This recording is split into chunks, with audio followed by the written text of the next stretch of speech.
Bom dia, gente. Bem-vindos, então, à nossa última aula de trigonometria, parte 2. Nessa aula, a gente vai entrar no assunto de funções trigonométricas, propriamente dito. A gente vai ver essas funções, como elas se comportam como funções e construir os gráficos dessas funções. Então, assim, a gente via elas como funções antes, mas a gente só fazia a conta numérica, ver os conceitos, do que se trata, onde localizar geometricamente. Então, até então, enquanto a gente está trabalhando com trigonometria no triângulo, a gente está vendo seno e cosseno como uma equação. Agora, quando a gente vem para aplicar ela num ciclo trigonométrico, como a gente viu na aula anterior, aí a gente já não está mais trabalhando com, com a ideia de equação. O ângulo ele pode ser variável, então a gente já adentra ao conceito de função. Cada vez que eu tenho algo uma variável uma incógnita no caso, que varia, que pode assumir vários valores, eu deixo de ter uma incógnita e passo a ter uma variável. E aí eu tenho uma relação de dependência entre duas coisas, né? E aí que surgem as funções. Nesse caso, essas relação de dependência passa pelas funções trigonométricas, pelas relações trigonométricas. Seno, cosseno e tangente, mais especificamente, que a gente vai ver. Então, a função seno, ela pode ser vista como uma função em que, dado um ângulo x aqui, a gente determina um ponto P, e com esse ângulo x, a gente faz a projeção. A projeção, o que é, gente? É como se eu tivesse uma fonte de luz, e esse valor aqui é como se fosse um objeto físico e faz uma sombra nessa paredinha. Então, é como se fosse uma sombra perpendicular lá naquele eixo, tá? Mesma coisa aqui, ó, para o eixo horizontal. Eu formo um ponto P2, e aí eu tenho um comprimento de base e um comprimento de altura. A esse comprimento de altura a gente associa a função seno. Então, dado o ângulo que varia, eu vou ter uma altura que também varia. Então, ele vai variar conforme o ângulo. Se o ângulo estiver mais ou menos por aqui, ela vai estar uma altura baixinha. Quando a gente chega mais perto aqui do eixo, aí eu já tenho um ângulo mais próximo de 90 graus, eu vou ter uma altura maior, mais próxima do máximo que pode assumir, que seria o valor 1. Então, a gente tem essa função que a gente chama de função seno. Para o cosseno é a mesma ideia, só que daí a projeção seria aqui no eixo horizontal, estaria associada a esse P2, e aí a gente chama o y, vai variar, o y seria o comprimento aqui dessa base, vai variar conforme o ângulo. Sempre que a gente está trabalhando com função, a gente costuma usar a variável x e y. Então, quando a gente está no seno, esse y vai representar o comprimento que está aqui na vertical. Quando a gente passa para o cosseno, esse y já vai representar o que está no eixo horizontal. Então, tem que tomar cuidado para a gente não confundir com a representação gráfica da função. Então, o y aqui ao ser localizado no ciclo, ele pode assumir ou tanto a posição vertical quanto horizontal, conforme a função que eu estou estudando, tá? E a tangente a gente já viu, né, que está relacionado com a razão entre o seno e o cosseno, e ele tem a ver com esse comprimento aqui também, né? Esse comprimento é marcado no eixo das tangentes, esse eixo é chamado de eixo das tangentes, e ele varia também conforme o ângulo, né? Aqui era para ser um T, gente, tangente. Eixo das tangentes. O que acontece, gente? O eixo das tangentes, se vocês forem olhar para os ângulos, né? A gente pode percorrer todos os 360 graus, né? Então, quando a gente está num triângulo retângulo, a gente se limita a ângulos agudos, a ângulos menores que 90. Quando a gente vai para o ciclo, esse ângulo ele pode assumir valores maiores. E quando ele assume valores maiores, ele pode assumir uma posição diferente a tangente, né? Então, por exemplo, se eu desenhar um ângulo, se eu desenhar um ângulo de maior que 90, um ângulo de 120, por exemplo, como que vai ficar? Seria mais ou menos por aqui o ângulo de 120 graus, né? Imagine isso reto passando pela origem, né? Então, imagine esse ângulo aqui, ele tá maiorzinho do que o ângulo de 90 graus. Aí, para eu chegar na tangente, eu tenho que fazer um prolongamento até chegar ao eixo das tangentes. Só que esse prolongamento vai estar aqui para baixo. Então, conforme anda esse ângulo, a tangente pode ser medida para cima ou ser medida para baixo. Então, a gente tem algumas particularidades que a gente tem que observar quando a gente estiver trabalhando com função, porque eles vão variar além do tamanho, eles vão variar também os sinais. Então, alguns ângulos que a gente pode ver nos outros quadrantes, eles podem ser de tamanho qualquer, mas existem os que são correspondentes aos ângulos notáveis, que a gente já tinha estudado lá na trigonometria no triângulo. Então, tem a tabelinha de ângulos notáveis, que eu coloquei para vocês, que algumas acrescentam 0 e 90 graus, mas basicamente é o 30, 45 e o 60. E os ângulos correspondentes a eles, nos outros quadrantes, a gente vai ver essa ideia, né? Como que a gente faz para encontrar e como que faz para determinar esse valor, né? Então, por exemplo, como determinar o seno e o cosseno e a tangente com ângulos maiores no ciclo trigonométrico? Como exemplo, eu coloquei o valor do seno de 120 e o cosseno de 120. Como que eu vou determinar isso, né? Então, para auxiliar, a gente vai fazer o desenho aqui, vai pegar o desenho de um gráfico de 120 graus. Então, o gráfico de 120 graus, a gente, se for analisar a altura e a base do triângulo formado por ele, então, o triângulo, ele sempre, eu vou descer o ponto numa projeção perpendicular aqui ao eixo do X. E para analisar o seno, a projeção aqui no eixo vertical.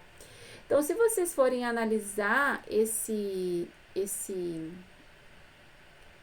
desenho, esse triângulo que a gente pode destacar aqui, ele é um triângulo retângulo, e esse ângulo aqui que forma que a gente pode encontrar, ele forma um ângulo raso aqui com 120 graus. Isso é chamado de ângulo suplementar. Toda vez que eu tenho dois ângulos e esses ângulos formam 180 graus, a gente chama eles de ângulo suplementar.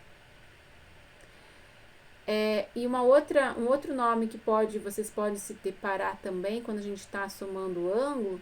Então, eu vou colocar aqui um ângulo 2 e um beta 2, ângulos diferentes, né? Se eles somarem 90, a gente chama de complementar. Então, é uma notação, é uma maneira de chamar os ângulos que fecham a soma de 90 ou que fecham a soma de 180, tá? Então, aqui, como eu tenho um ângulo sobre uma reta, é um ângulo suplementar. Quando a gente está em cima de uma reta, ele tem essa característica de ser 180 graus. E para fechar, então, um ângulo de 180, falta para esse 120, 60 graus. Então, a gente pode comparar esse valor aqui, esses valores do 120, do seno e do cosseno de 120, com o correspondente dele no primeiro quadrante, que seria o ângulo de 60 graus, tá? E o que vai acontecer, né? Se a gente for observar, o ângulo de 60 graus, ele tá numa mesma altura. Então, se eu pegar aqui o ângulo de 60 graus, a gente vai fazer algo assim, ó. Eles têm uma altura correspondente. Se eles têm uma altura correspondente, os dois com sinal positivo, na verdade, eles estão determinados exatamente sobre o mesmo eixo, o mesmo lado do eixo, então eles têm valores equivalentes para o seno. Então, o seno de 120 graus é o mesmo valor para o seno de 60 graus. O seno de 60 graus vale raiz de 3 sobre 2, pela tabela que a gente montou lá na aula anterior. Então, o seno de 120 tem o mesmo valor, vale raiz de 3 sobre 2.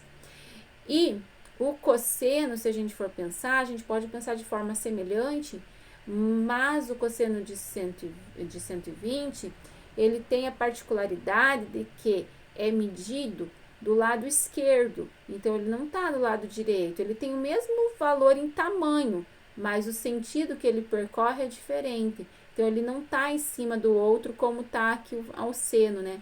Se eu marcar uma linha para o seno de 120 e uma linha para o seno de 60, elas ficam sobre o mesmo percurso, então eles ficam coincidentes. Já o cosseno não, né? O cosseno de 60 fica para a direita e o de 120 fica para a esquerda. Então, o que vai alterar? Ele vai ter o mesmo valor do de 60 graus, só que com o sinal trocado. Então, o cosseno de 60 graus é meio. Como ele tem sinal trocado, vai ser menos meio o comprimento. Então, essas análises que a gente faz quando precisa verificar o seno ou cosseno de ângulos correspondentes aos ângulos notáveis. Eles chamam também de ângulos simétricos. Aqui, gente, seria a análise dos sinais que esses ângulos podem assumir, né? Então, sempre analisando o eixo positivo do seno é no primeiro e no segundo quadrante, como a gente já tinha discutido. Negativo seria no terceiro e quarto quadrante. O cosseno, ele é positivo do lado direito do eixo horizontal, então seria no primeiro e quarto quadrante. E ele é negativo no segundo e terceiro quadrante, que corresponde ao lado esquerdo da circunferência. A tangente, ela muda um pouco, a gente pode pensar de duas maneiras. Então, a gente pode pensar naquela ideia lá do prolongamento do ângulo que se prolonga até o eixo das tangentes. Aqui eu não sei se eu vou conseguir desenhar bonitinho, gente, mas imagine uma reta passando por um ponto, né? Tangenciando a curva. Então, faz o prolongamento. Se esse prolongamento ficar para cima, significa que a tangente é positiva. Então, isso acontece no primeiro, e se a gente tiver um ângulo aqui no terceiro quadrante, também eu faço prolongamento lá para cima. Agora, se eu tiver um ângulo aqui no segundo quadrante, a gente vai prolongar ele ao longo do quarto quadrante até chegar a essa linha de baixo, a linha dos eixos dos tangentes. Como ela está na parte de baixo, daí ela já tem sinal negativo, na parte de cima, sinal positivo. Então, característica, primeiro e terceiro quadrante é positivo, segundo e quarto quadrante é negativo para a tangente. Outra forma de pensar é fazer a regra de sinal. Como a tangente é a divisão do seno pelo cosseno, é só pegar o mais e fazer a regra do produto, porque a regrinha de sinais, ela vale tanto para multiplicação quanto para divisão, né? Então, mais vezes mais é mais vezes menos é menos, menos com menos dá mais, e menos vezes mais é menos. Então, a gente pode fazer a regrinha de sinal e a gente também descobre quais são os sinais desses valores do seno, cosseno e tangente para diferentes posições dos quadrantes do ciclo trigonométrico.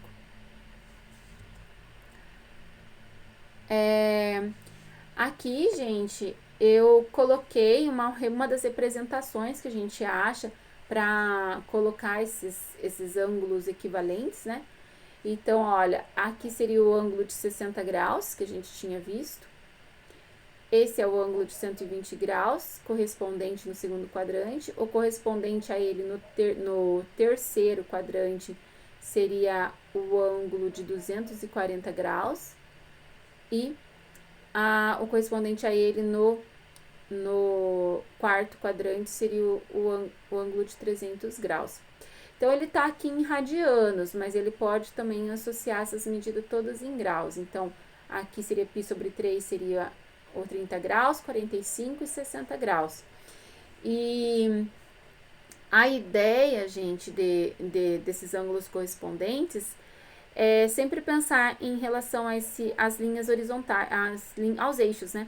Então, nesse eixo aqui horizontal, esse ponto vale π. Então, aqui significa que ele percorre um ângulo de 180. Se esse ângulo aqui é de 30 graus e esse aqui está na mesma altura, como que a gente pode pensar? A gente pode pensar que ele é o ângulo raso aqui de 180 graus, menos o ângulo de 30. Então, quando a gente faz isso, a gente faz essa conta que está aqui indicada. Π menos o x. No caso, se a gente tiver em graus, seria 180 menos o x. Então, o x seria o ângulo de 30 graus. 180 menos 30, esse ângulo seria o ângulo de 150, certo? E aqui a mesma coisa. 180 mais 30, esse ângulo correspondente seria o ângulo de 210. E aqui, o que a gente faz nessa parte de baixo, nessa parte do terceiro quadrante? A gente pega, não no lado de cá, a gente já passou esse eixo do 180 e a gente já está mais próximo aqui do 360, né? Então, em vez de trabalhar com a metade da curva, a gente trabalha com a curva toda. Então, do lado de cá, a gente vai fazer o quê? Pegar o 360, que é equivalente a 2π, né? 360 e desconta 30. Então, 360 menos 30 é 330. Então, esse ângulo aqui corresponde a 330. Então, essa maneira de pensar, eles chamam de tira 1, soma 1, daqui para cá, dobra e tira 1, quando a gente faz esse sentido aqui, né? Daqui para cá é dobra e tira 1. No caso, tira um ângulo, né? E como que funciona? Ele funciona assim para quando a gente pensa tanto nos ângulos conforme o grau, quanto funciona para o ângulo em radiano. Então, se eu tiver no formato de radianos, vai ser o quê?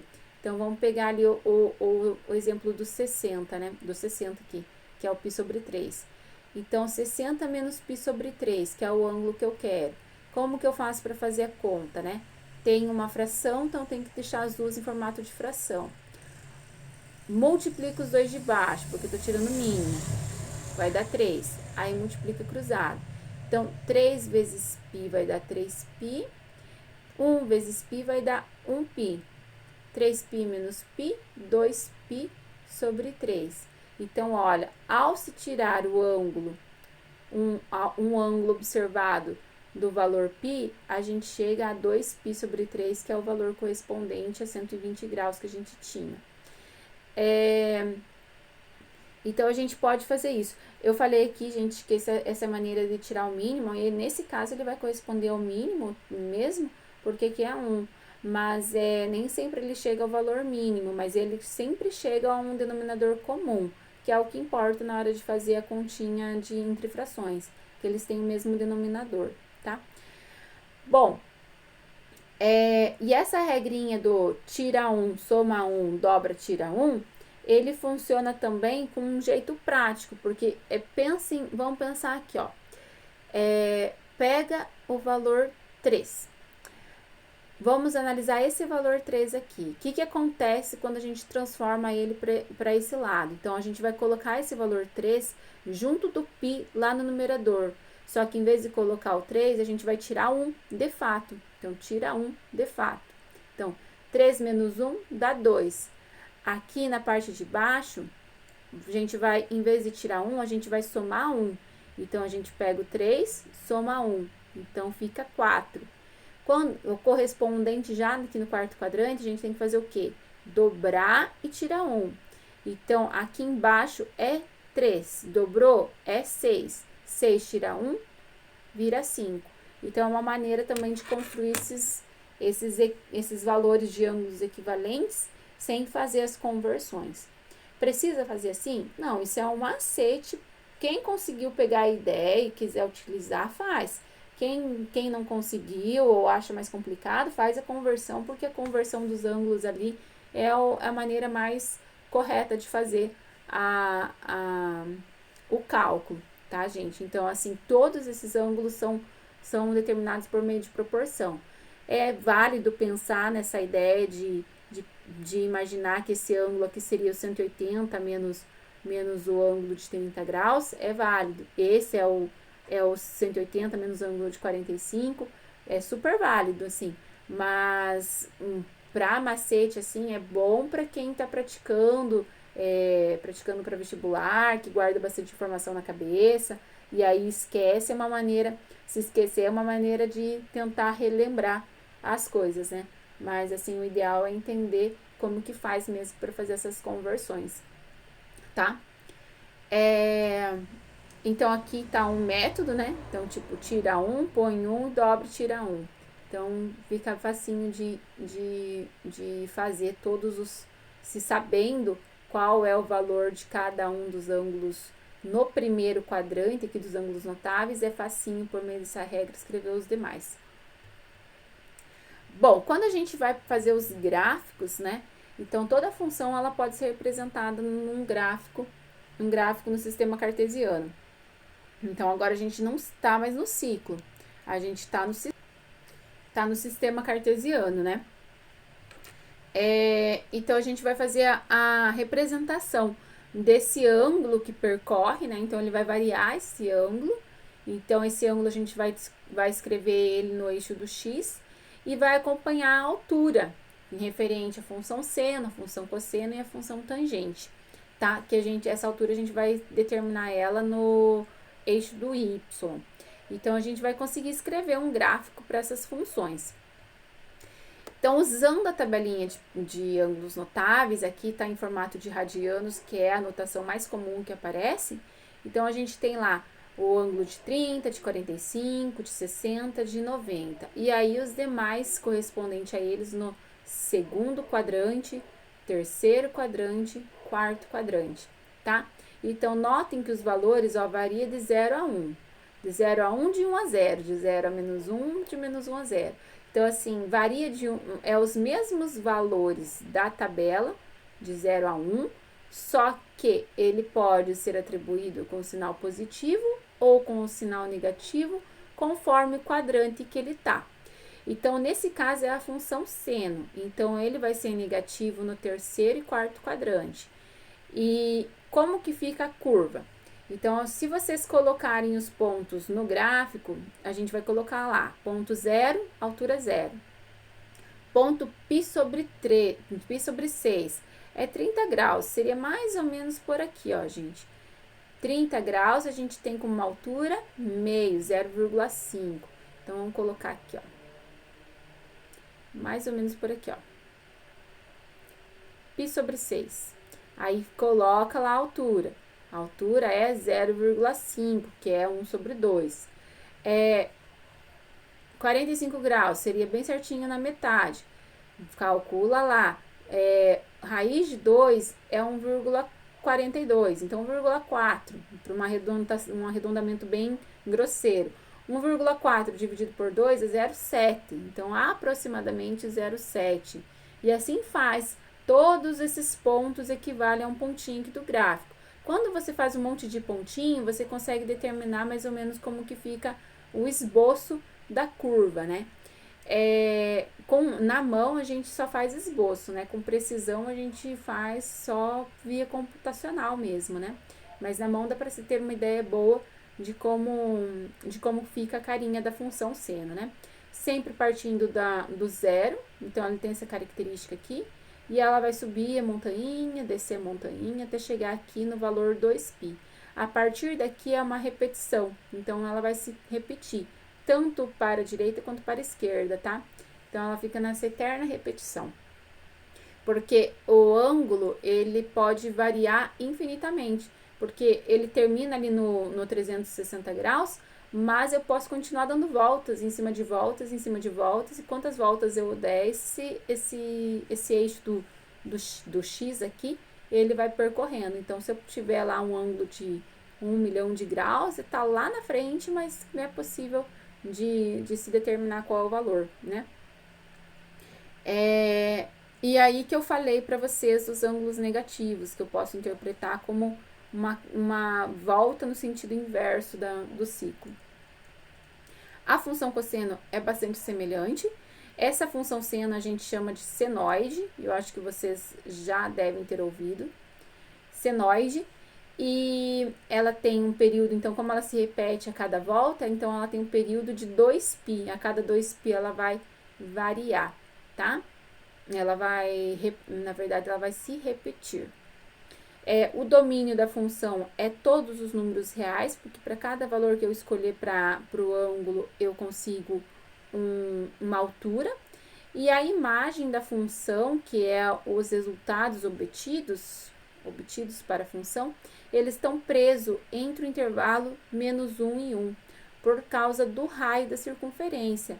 A circunferência é limitada a um valor do raio. O máximo valor que o raio atinge é 1.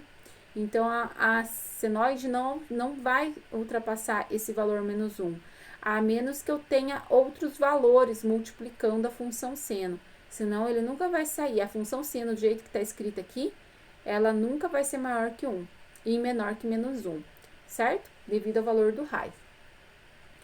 E o cosseno, então, a gente segue a mesma ideia. Então, a gente segue a tabela, utilizando os valores para o cosseno. E aí, a gente analisa os sinais lá para os seus representantes nos demais quadrantes. E a gente fica com uma curva muito semelhante à função seno, só que em vez de começar em 0, a gente começa em 1.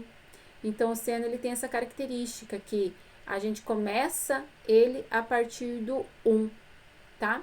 E aí, vai decrescendo, cresce de volta até chegar ao 2π. Então, ele também tem um período de 2π. Assim como a função seno, eu posso calcular o seno de qualquer valor numérico. Então, tem um domínio real para a função. E a imagem, que seriam os valores respectivos para as respostas do seno, do cosseno, né? Ele também está preso entre 1 e -1. Ele não vai ultrapassar esse valor, a menos que eu tenha alguma coisa, algum valor, algum parâmetro multiplicando aqui, tá?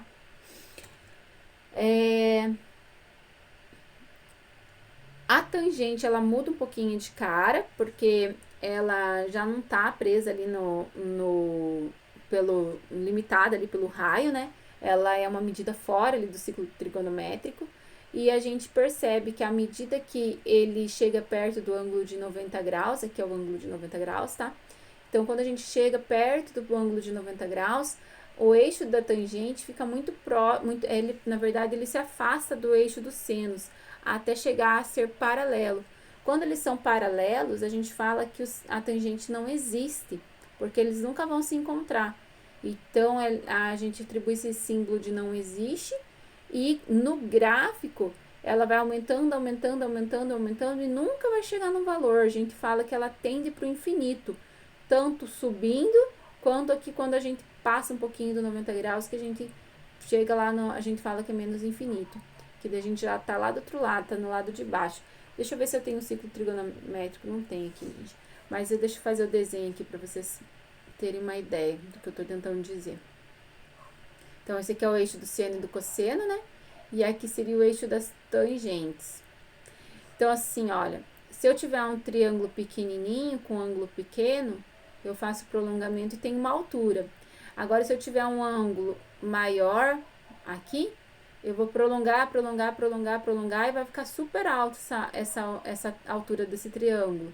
Então, quanto mais perto aqui, mais alto vai ficar. Quando chega exatamente no ângulo de 90 graus, aí eu não tenho como prolongar essa reta, como ela vai ficar paralela a essa, as duas vão se prolongar e elas não se encontram. Até tem um postulado de Euclides que diz que retas paralelas se encontram no infinito, né? Mas, na verdade, a gente não tem como determinar essa medida. Então, a gente fala que eles não têm ponto comum, as retas paralelas não se tocam, não se cruzam, não tem interseções entre elas. Como as retas não têm interseções entre elas, a gente fala que a função ela vai tender para o infinito, então ela vai divergir. Isso daí, para quem vai estudar na área de matemática, que vai estudar cálculo, vai ser bem importante. Isso daqui a gente fala que a função diverge no ângulo de 90 graus, ela nunca encosta essa linha do 90 graus, sabe? Ela chega perto e a altura vai para o infinito. Quando eu mudo aqui de lado o ângulo perto do ângulo de 90 graus, ele também fica grandão, só que ele fica lá para baixo, então ele parte lá do menos infinito e continua. A diferença das outras duas funções seno e cosseno também está no período, porque a hora que chega no 180 graus, no valor de π, ele já termina um período e começa outro. Então, ele percorre a linha inteira da tangente, passando pelo primeiro e pelo segundo quadrante. Quando eu vou para o terceiro, já é uma repetição do primeiro, e quando eu vou para o quarto, já é uma repetição do segundo. Então, ele já é um período mais curto, ele tem um período π, em vez de ter um período 2π. Um período de uma volta, em vez de um período de 2 voltas, tá?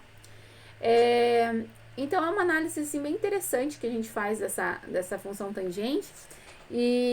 Mas, assim, para o ensino médio, assim, eles usam mais aplicado em algum contexto. Pode ser a função seno, como pode ser a função cosseno. Mas, assim, algumas coisas, assim, que a gente vai trabalhar. Então, é mais para conhecimento mesmo, assim, para vocês terem ciência que existe uma função tangente, como que é a carinha dela, o comportamento dela, mas ela é mais usada, assim, também no ensino superior.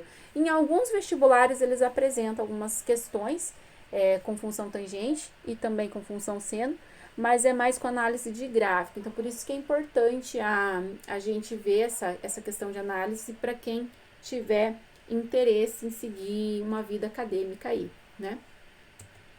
Bom, aqui, gente, falta um pouquinho ainda da aula, vou fazer um parênteses vou fazer um parênteses nessa nossa apresentação. Falta a gente ver um problema de aplicação, como que essas funções são aplicadas num contexto real, mas eu quero mostrar para vocês uma simulação antes, para vocês vão poder acessar e vão poder manipular e dar uma olhada para ver como que fica a função. E também para dar uma esclarecida em algumas coisas. Deixa eu ver se eu consigo abrir. Tá. Então, gente, quando vocês forem abrir aqui, eu até tentei mudar algumas coisas, mas não consegui editar em tempo. Então, assim, quando vocês abrir, vai aparecer desse jeito, sabe? Então, o que vocês vão fazer? Vocês vão clicar em cima desse A, que é o primeiro termo que aparece aqui nessa coluna, e vão pressionar a tecla Shift e selecionar essa última, tá? Quando vocês fizerem isso, todos os itens que estão nessa lista, eles vão ficar selecionados. Vocês vão clicar com o botão direito e vão nessa opção Exibir Rótulo e vão desabilitar ela. Quando vocês fizerem isso, vai sumir todos aqueles nomes, porque na hora que a gente constrói, ele dá os nomes para cada ponto, para cada segmento, para a circunferência, e eu acho que fica tumultuado, tá? Vocês vão poder mexer nesse objeto de aprendizagem e manipular. Vocês podem mexer esse ângulo aqui e também pode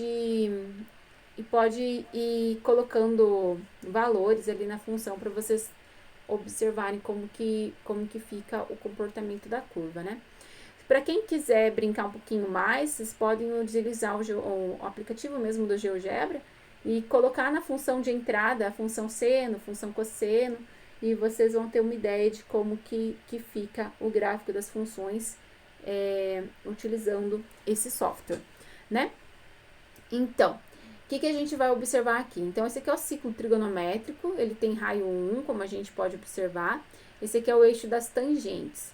Então, aqui eu tenho um ângulo, aqui é o ponto onde a gente faz o prolongamento do raio, e aqui são as projeções para o eixo dos senos e para o eixo dos cossenos. E aqui é o prolongamento para o eixo da tangente.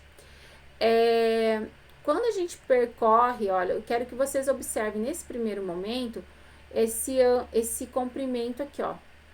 Esse comprimento em destaque aqui, em laranjadinho, tá? Ele equivale ao seno. Então, o que é a função seno, né? A função seno só deixa eu desabilitar um negócio aqui, gente, que tá me invocando.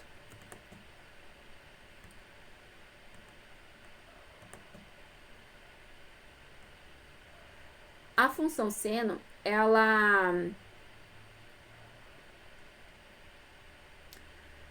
ela tem a característica de ser medida nesse segmento, né? Então, assim, ó, ela começa pequenininha, próxima de zero, vai aumentando, aumentando, aumentando, aumentando, aumentando e chega no máximo 1. Aí ela começa a diminuir de volta, diminuir, diminuir, diminuir, diminuir e chega no valor mínimo que é o -1. E aumenta, aumenta, ou melhor, vai se aproximando de zero, daí vai aumentando, vai aproximando de 1. Então, assim, a função seno, o gráfico da função seno está associado a esse comportamento, que começa em zero, aumenta até 1, aí diminui, aí vai para zero de novo, vai para o -1, aumenta de novo. É esse comportamento que é descrito na função.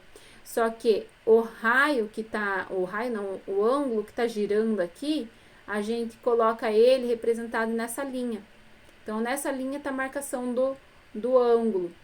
E nessa outra linha, a altura que ele assume. Então, agora observem esse ponto aqui. Eu vou habilitar o rastro para vocês verem.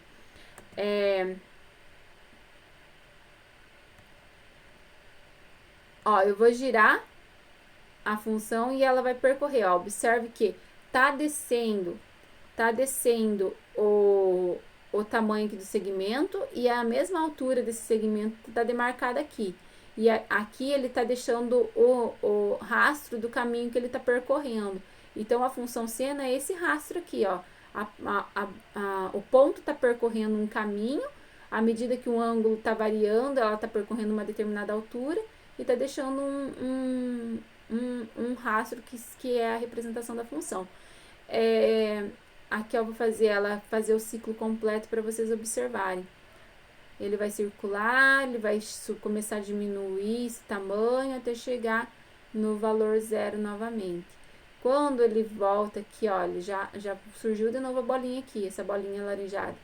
Ó, ele tá no primeiro quadrante ainda, chega no máximo, passa para o segundo quadrante, começa a decrescer, até chegar no valor zero. Aí a montanha abaixo, até chegar no -1, e montanha acima até chegar no zero de volta. Então, essa aqui é uma representação boa, porque está associada tanto o seno no ciclo, quanto a função seno. Então, a função seno, o que é? É essa variação de altura do seno conforme o ângulo vai mudando. E da mesma maneira a gente pode pensar a tangente. Aqui eu não deixei em destaque o cosseno, mas o cosseno seria a mesma ideia, mas eu deixei a função tangente para a gente observar. Olha, a função tangente ela tá em cinza, então ó, ela começa em zero, o ponto tá em cinza e o segmento é esse segmento verde, tá? Então, ó, ele tá aumentando, a altura aumenta muito rápido. Olha só, eles estão numa mesma altura aqui. Uma tá marcada no segmento e outra tá conforme a posição do ângulo, tá? Ele vai aumentando, aumentando, aumentando. E aí, ó, agora a gente nem consegue enxergar mais a representação do ponto. Quando chega exatamente no ângulo de 90 graus, aqui ó, o ponto da tangente. Parece esse ponto de interrogação. É porque não existe essa tangente, então ele coloca um ponto de interrogação. E quando a gente muda aqui, ó, passa do 90 graus, a gente já enxerga a linha de projeção na linha de baixo. Ou seja, ele vai começar a surgir lá de baixo esse ponto. Esse ponto se perde lá para cima e quando ele passa de 90 graus, ele surge aqui de baixo, tá? Então, ó, ele vai começar a aumentar diminuir esse segmento verde e o ponto tá subindo. Veio lá de baixo e vai embora, né? Então, aí a gente tem uma ideia do comportamento dessa curva, né? Então, o período aqui da função tangente seria de π, porque daí nessa segunda parte é a repetição dessa primeira, e na função seno já é o período 2π. Então, aqui é só para a gente dar uma observada no comportamento do ciclo, do segmento marcado no ciclo, como que se comporta isso de uma maneira animada, tá? Quando vocês acessarem, provavelmente ele vai estar com uma animação, ele vai estar habilitado isso daqui. Aí vocês só vêm nesse ponto C, que é esse ponto assim, azulzinho, e vocês dão um pause nele. tá? Ele para de rodar, senão ele vai ficar rodando infinitamente, tá? Observação, não mexam nesse ponto, porque esse ponto ele não tá fixo, mas ele tem que ficar no valor 1 e 0. Se você mudar do ponto 1 e 0, ó, você tira o ciclo do lugar e você deixa também de ter a tangente paralela ao eixo do x, ao eixo do seno, tá? Então, não mexa nessa bolinha azul, só nessa outra aqui, certo? Então, gente, com relação ao gráfico das funções, seriam isso. Tem um exercício que eu deixei, não é esse objeto de aprendizagem que eu deixei para vocês manipular, mas tem um exercício que vocês vão acessar um link e vão acessar um outro objeto de aprendizagem feito por uma outra professora. Nele tem um lugar para vocês colocarem valores para a função, de modo que vocês façam transformação nessa função seno. Então, eu vou colocar aqui, gente, só para vocês terem ideia. Esse F aqui está representando a função seno. Se você colocar, por exemplo, 2, multiplicando o ângulo, ele já muda de figura. Ele já não vai ter a carinha da função seno como a gente conhece. Ó, ele vai dar uma mudada nele. Então, qual foi a mudança comparada com a função original? Aí a gente pode fazer esse tipo de análise. Então, olha, a onda que ela faz, ela ficou mais curtinha. O que isso significa? Significa que o período dela, ó, diminuiu. Então, eu tinha um período antes de 2π. Agora, ela está fazendo uma ondinha completa só no valor de π. Então, assim, quando eu multiplico a função por um número, a gente altera a função e as características originais, né? Isso vale tanto para a multiplicação, quando se eu somar aqui, ó, posso estar multiplicando, posso estar dividindo, posso estar somando valores à função. Se eu somar valores à função, é um outro comportamento, não tem esse efeito de diminuir ou aumentar período, tem um outro comportamento. Se eu multiplicar a função por um número aqui fora, multiplicar o seno em vez de multiplicar o ângulo, ele muda também de carinha. Então, um dos exercícios é para fazer isso, é para fazer análise. Eu quero que vocês escrevam nas palavras de vocês o que acontece com a função ao se mudar esses parâmetros. Vão ser 4 parâmetros que vocês vão alterar lá os valores. E mudando esses valores, como que fica, né? Quais são as mudanças que acontecem? Então, ali, ó, agora eu coloquei um 2 multiplicando a função seno, né? Quando a gente coloca o 2 multiplicando, qual foi a mudança? Então, olha, ele aumentou de tamanho. Antes era uma função limitar em 1, agora é uma função limitar em 2. O que isso significa? Que ele tá tendo uma altura maior. Então, como que é o nome disso? Eu quero que vocês deem uma observada nisso, tentem pesquisar, assim, o que isso representa e respondam daí conforme vocês entenderem, tá? Então, é uma atividade bem legal que vale o exercício de compreender o comportamento dessas funções conforme a gente muda alguns parâmetros nela, tá? Alguns pontos vai ser para transladar o gráfico, outros para aumentar a amplitude, outros para aumentar o período. Então, eu quero que vocês brinquem um pouquinho e respondam a pergunta feita no exercício. Bom, então, dando continuidade na aula, para finalizar a aula, eu trouxe uma aplicação da função. Então, aqui tem um sistema presa-predador, ou predador-presa, né? Mas eu conheço mais como presa-predador, em que o número de predadores e de presa tende a variar periodicamente com o tempo. Considere que em determinada região, onde leões são predadores e zebras são as presas, a população de zebras tem variado de acordo com a função dada por. Então, ali o número de zebras está em função do tempo. 850 é o valor fixo, mais um valor variável de 400 vezes seno de π vezes t sobre 4. O tempo ele é medido em anos, a partir de janeiro de 2015. Então, 2015, lá janeiro de 2015 é o tempo zero. Pergunta-se quantas zebras havia em janeiro de 2021 e quantas zebras haverá em janeiro de 2022. Observação. Os anos aqui é inteiro, então tá no mesmo mês. Se eu mudasse o mês aqui, colocasse, por exemplo, julho de 2022, como janeiro é o tempo 0, né? Julho seria o tempo 6, que é o mês 7, né? Seria o tempo 6. Então, como que eu pensaria assim? Ó, é um tempo 6, mas eu tô em anos, né? Então, como que eu vou fazer essa equivalência para anos? Então, a gente tem lá que um ano tem 12 meses. Então, se eu tô lá no tempo 6 dos meses, né? Equivale a quanto tempo, né? De anos, né? Aí a gente faz uma proporção. Nossa, 6 meses equivale a meio ano, então seria 0,5 de anos. Agora, se eu estiver numa situação em que eu precise um mês que não é tão comportado como 6, né? Então, por exemplo, junho. Junho representaria um tempo 5, porque o janeiro seria o tempo 0, então junho, que é o mês 6, seria o tempo 5. Então, como que a gente faz? Um ano tem 12 meses. 5 está para quem? Aí a gente faz essa regrinha de 3 e encontra o valor decimal, ou eu uso em forma de fração mesmo, e acrescenta ao tempo específico em anos. Então, aqui o tempo que a gente tem lá, né, valores inteiros. Em ano, o que vai ser? Então, ó, se 2015 é o tempo 0, 16, 17, 18, 19, 20 e 21. Se percorreu 6 anos, então seria 6 anos mais uns quebradinhos de ano, que equivale a essa quebrinha aqui dos meses, né? Então, tem como fazer isso também. Bom, nesse caso ele não pede, então ele pede só de janeiro a janeiro.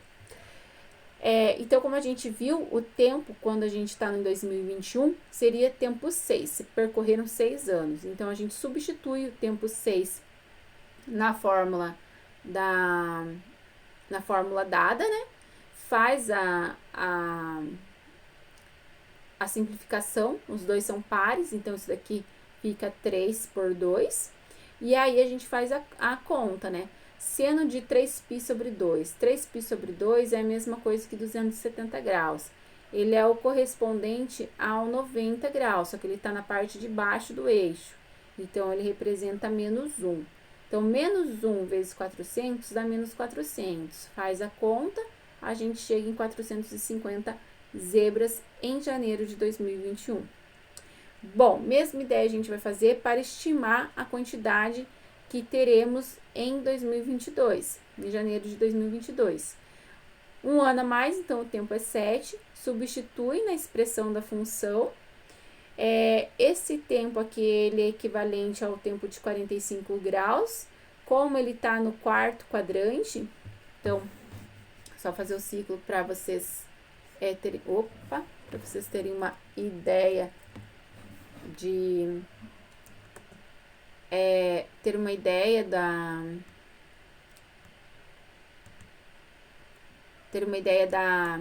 da posição do ângulo, né? Que eu acho que ajuda bastante. Então, assim, só deixa eu posicionar certinho a mesinha pra não sair torto, gente. Então, ainda assim saiu. Mas dá pra ter uma ideia. Então, primeiro, segundo, terceiro e quarto quadrante, né? Então, olha, 45 graus tá aqui. 45 seria π sobre 4.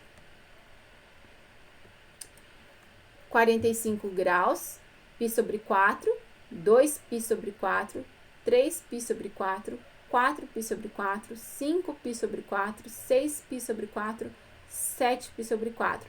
Então, ele está no quarto quadrante. No quarto quadrante, a tangente vem para baixo, ele é negativo.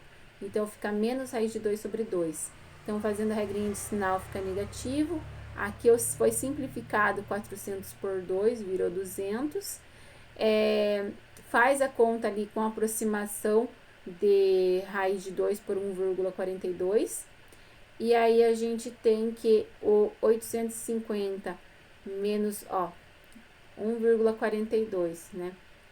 Multiplicado por 200, né? Então, 200 multiplicado por 1,42, quanto que dá, né? Então, é só pegar, gente, fazer a continha aqui.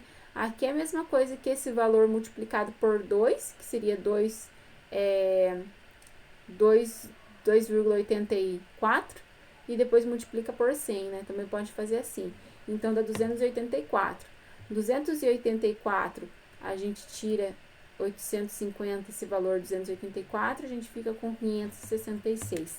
Então, em janeiro de 2022, haverá 566 zebras. Então, esse modelo zebra predador, ele tem essa característica, porque à medida que você aumenta, a população das presas não vai se extinguir, porque ele fica se balanceando. Então, ele é periódico no sentido que aumenta a quantidade de zebras, os leões começam a comer melhor, acaba se produzindo mais, reproduzindo mais, tendo menos percas por causa da quantidade de alimentos que é a zebra, e aí eles crescem a quantidade de leões. Ao aumentar a quantidade de leões, as zebras começam a ficar poucos para a quantidade de leões e começa a diminuir a população de zebras. A hora que diminui a população de zebras, automaticamente, pela falta de alimento, diminui a quantidade de leões também.